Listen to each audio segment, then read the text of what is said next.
Akhir-akhir ini saya jarang konten karena beberapa minggu ke belakang ada beberapa anak muda yang harus saya tangani berkaitan dengan gangguan pikirannya.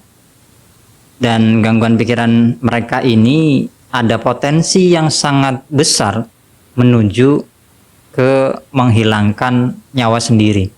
Maka saya tidak bisa meremehkan ini ya. Jadi ya nggak apa-apa lah, saya nggak konten untuk beberapa saat. Dan tidak masalah kalau misalnya subscribernya, viewernya itu menurun drastis. Di awal-awal riset dan layanan sosial yang cuma-cuma tanda kutip, saya juga bertanya pada diri saya sendiri, apakah layak anak-anak atau orang-orang seperti itu diobati atau ditolong. Kenapa? Karena bisa jadi gangguan pikirannya itu justru menjadikan dia bahagia. Dunia mereka saat itu lebih membahagiakan daripada dunia dalam sudut pandang kita atau kenormalan orang-orang di sekitarnya.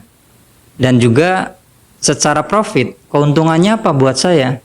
Toh saya tidak merekam ketika memberikan konseling pada mereka, atau saya tidak mendapatkan cuan atau keuntungan yang bisa bermanfaat untuk diri saya secara material. Kalau teman-teman nonton video saya sebelumnya, itu saya sering mengutip satu ayat di surat Al-Maidah.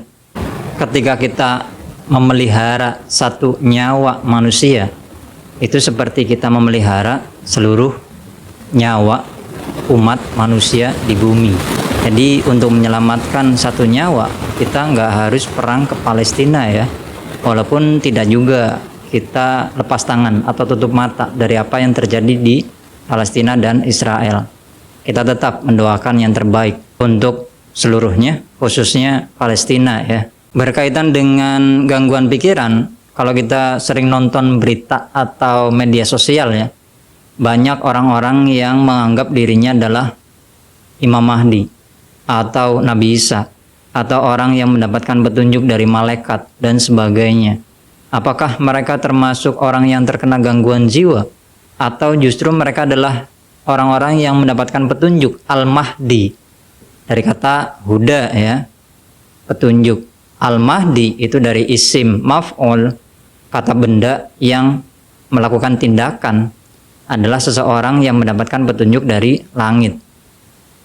Dan nanti ada kaitannya dengan ucapan perkataan Jawa, Satrio Piningit Pinandito Sinisihan Wahyu. Padahal kalau kita buka buku ensiklopedia Muslim, identifikasi Imam Mahdi itu ada 4. Dan nanti akan saya kaitkan dengan 3 jenis manusia berdasarkan fungsi cangkul, pedang, dan keris. Bagaimana penjelasannya?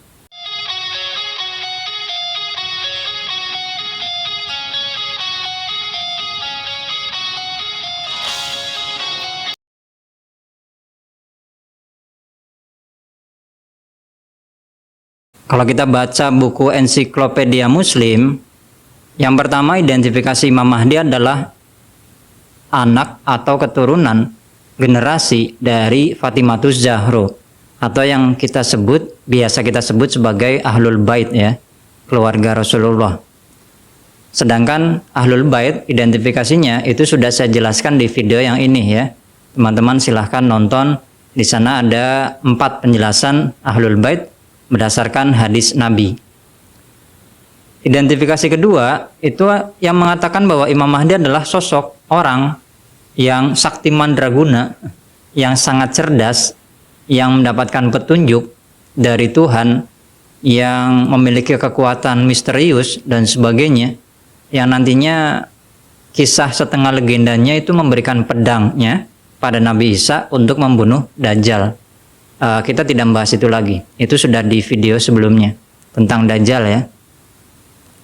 Itu definisi kedua. Definisi ketiga, ini yang paling banyak dipegang oleh para kaum terpelajar, bahwa Imam Mahdi adalah simbol zaman atau peradaban ketika keadilan itu menyeluruh di seluruh dunia, atau menangnya kebenaran yang hak di atas kebatilan, menangnya kebaikan, kebenaran di atas kejahatan, ketimpangan sosial atau kejahatan, kriminalitas, baik itu individu, sosial, kelompok, atau bahkan mengatasnamakan negara, itu hilang.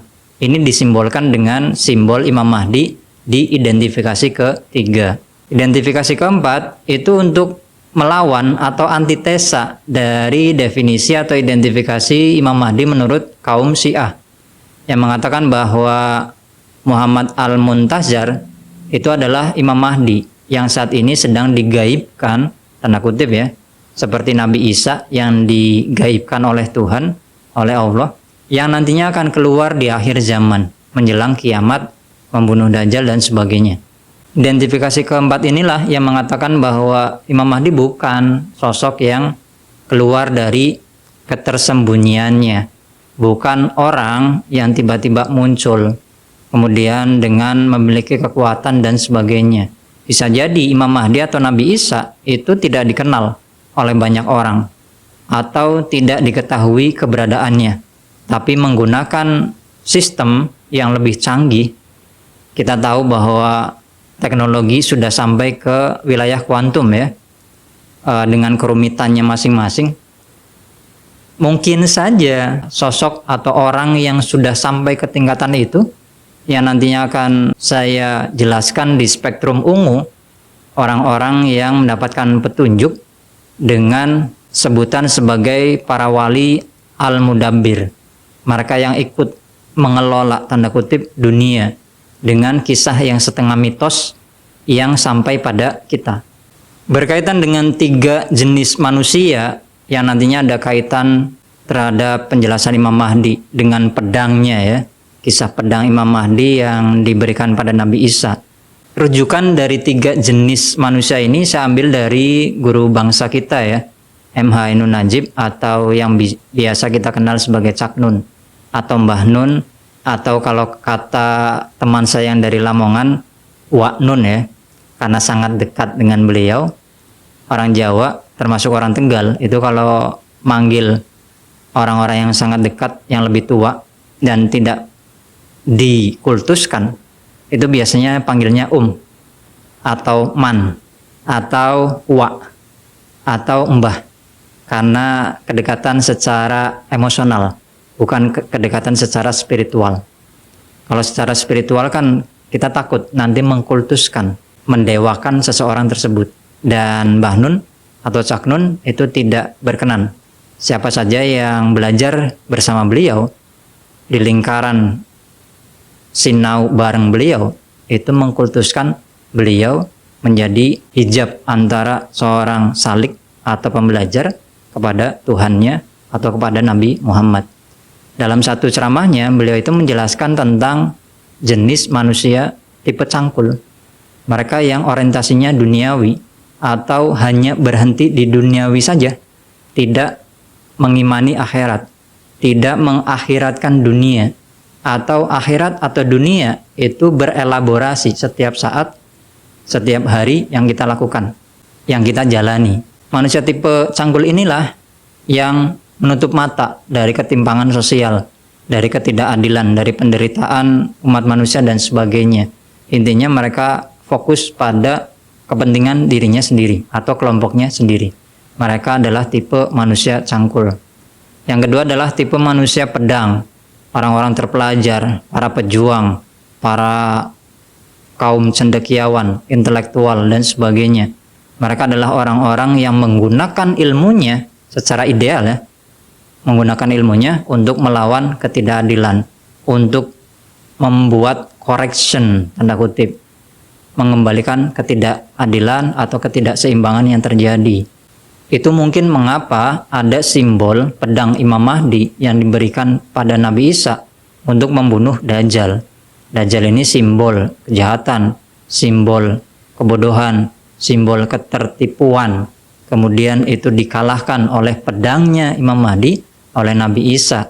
Itu kisah yang setengah legenda ya, menurut para kiai, para ulama kita. Nah, pedang atau ilmu inilah yang seharusnya bisa mengembalikan keseimbangan, ketidakadilan, atau kekacauan yang berada di sekitar kita. Yang terakhir adalah manusia tipe keris. Keris ini sebenarnya Secara material memang keris adalah seni ya, seni bebatuan yang konon dari batu meteor atau bahkan logam pilihan. Tapi secara makna, keris ini simbol kemuliaan, simbol resi, simbol kesucian, simbol kedikdayaan. Maka tidak heran jika dalam sejarah perjuangan bangsa, para pejuang, para pahlawan itu memiliki keris. Keris ini simbol kemuliaan atau kedikdayaan dengan makna bahwa orang yang sudah memiliki keris tertentu, kemuliaan tertentu, mereka tidak hanya memutuskan suatu persoalan hanya dengan logika sebab akibat atau logika mekanik yang saya jelaskan di video yang ini ya. Mereka adalah orang-orang yang sudah menggunakan dominan logika organik atau logika nubuah atau logika langit tanda kutip. Maka pepatah Jawa yang mengatakan satrio piningit pinandito sinisihan wahyu, satrio piningit inilah orang yang kita kenal atau kita sebut sebagai Imam Mahdi, orang yang mendapatkan petunjuk piningit yang disembunyikan di tengah masyarakat. Dan tidak mungkin Imam Mahdi atau Nabi Isa itu mengatakan dirinya sendiri bahwa saya Imam Mahdi atau Nabi Isa. Tidak mungkin. Kenapa? Karena mereka dalam ciri-ciri seperti Nabi Isa atau bahkan Nabi Muhammad, mereka hidup dengan sangat sederhana. Jika memang tokoh seperti itu ada, mereka akan sangat bersahaja dan mungkin tidak dikenal di tengah masyarakat.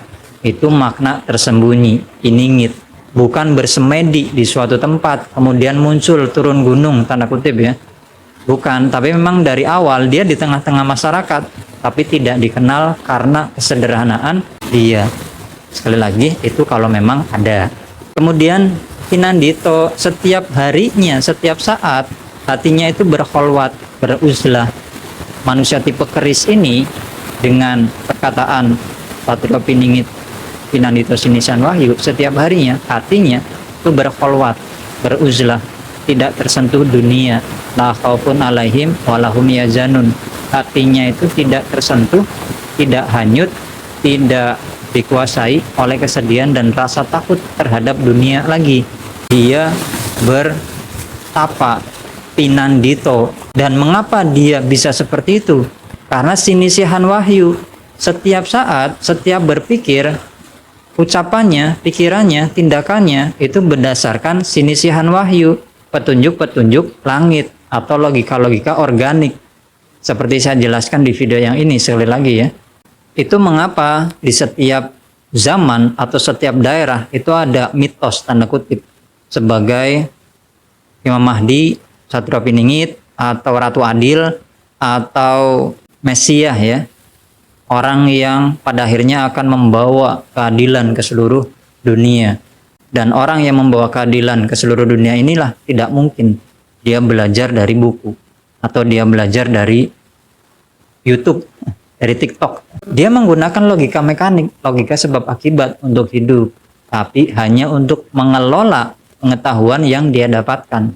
Tapi untuk memutuskannya, dia itu menunggu keputusan langit atau petunjuk langit tanda kutip ya. Inilah pengibaratan tipe manusia jenis keris. Orang-orang yang mulia, orang-orang yang tidak mungkin menggunakan keris untuk melawan penjahat-penjahat yang sekarang sudah bersenjata sangat canggih. Dan di Jawa, keris ini tidak harus berbentuk benda tajam atau benda logam, karena lebih banyaknya itu justru adalah simbol atau makna tertentu dari suatu fenomena. Contohnya adalah keris Kolomunyeng yang dikisahkan oleh Ustadz Salim ya.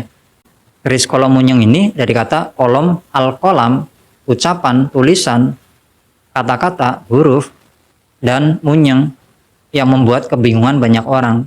Ini akan kita jelaskan nanti di spektrum ungu. Bagaimana caranya, tanda kutip ya, meretas algoritma langit agar terjadi di realitas material seperti apa yang dituliskan di spektrum ungu atau di database alam semesta. Sangat konyol banget ya. Di spektrum inilah kita akan membahas tentang wahyu atau mukjizatnya Nabi Yusuf.